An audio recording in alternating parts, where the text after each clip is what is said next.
Well, today's video is a video I promised you guys not so long ago about how it's like to fly after most major airline companies were forced to ground their planes due to COVID-19. So today I'm going to give you my account on how it's like to board a flight, given the fact that some of the major airline companies have resumed work, and also me traveling from Italy, Bergamo to Cologne, Germany. So this is how it all went down. During the time I booked our flight, the airline company Ryanair had just resumed just 40% of their operations. Despite the dire warnings and the job cuts, there is a glimmer of hope for air travel today. Europe's biggest airline, Ryanair, says it will restore 40% of its flights by 1st of July. That means not all their flights were fully operational like they used to. For some destinations, they fly once a day as compared to maybe previously when they used to fly maybe twice or 3 times a day, and even they don't fly all the days of the week. So keep in mind, your destination and airline company may vary, and also the date of your travel. Fast forward, we took the plane from Bergamo, Italy, and at the airport it was not as overcrowded as it used to be, but definitely there are things to keep in mind because of COVID-19. First, you must have a nose mask before you can even be allowed to pass through security or board the flight, at least for what I experienced. Second, be prepared to go through the most boring maze dome ever in any airport. It used to be there before, but now it's like 10 times more. Third, because of the pandemic, some airlines may require you to fill out an auto certification form. The purpose of that is for them to track and trace you in case anyone on your flight is tested positive for COVID-19. Now, personally, I don't know how strict this is because I downloaded the document, I printed it out, I filled it out, and it was never requested during my outbound or inbound trip. But that may not be the same for everyone, so please, it's better to be prepared. Also, your temperature will be checked at the airport, so if you are experiencing some fever or high body temperature, it will be advisable to fly on a different day because chances are you will not be allowed on board. Remember to check your temperature before traveling.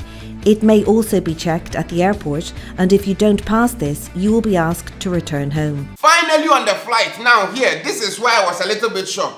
Since in most cases you have to book a seat in order to check in earlier, all seats are available for sale and anyone can purchase any seat provided it's not already taken. Now if you've boarded any Ryanair flight, you know there are 3 accosted seats to the right and 3 to the left.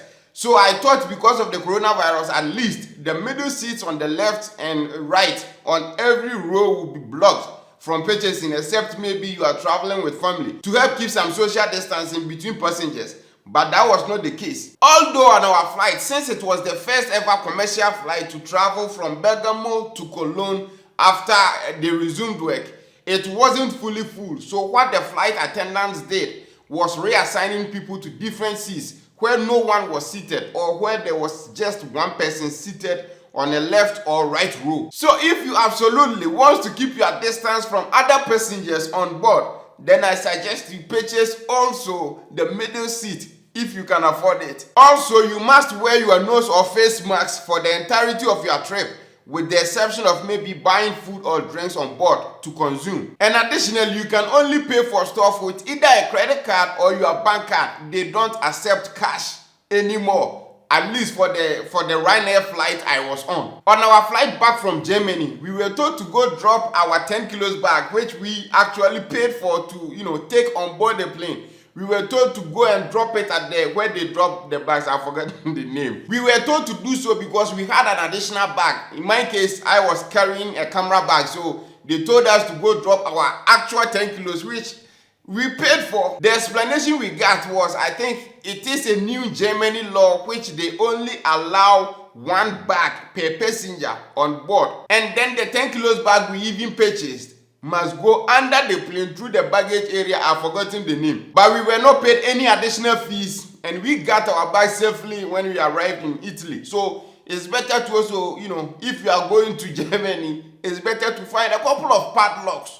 It may be necessary. So that is my account of the trip now during this corona season. Now your experience may vary, but there is a very good chance you may run into some of the things I just talked about. If you are traveling within Europe, and especially if you are taking a Ryanair flight, the company Ryanair also did a video explaining how it is to fly how they sanitize their planes, what and what not to do, and more. At least that can also give you a peace of mind if you are planning a vacation or something. I will link the video in the YouTube video description if you want to watch. Thank you for watching our video. Subscribe to our YouTube channel and click on the notification bell so that whenever we drop a new video, you get notified. Share it if you think it will help some other people. Thank you for watching again. Adios.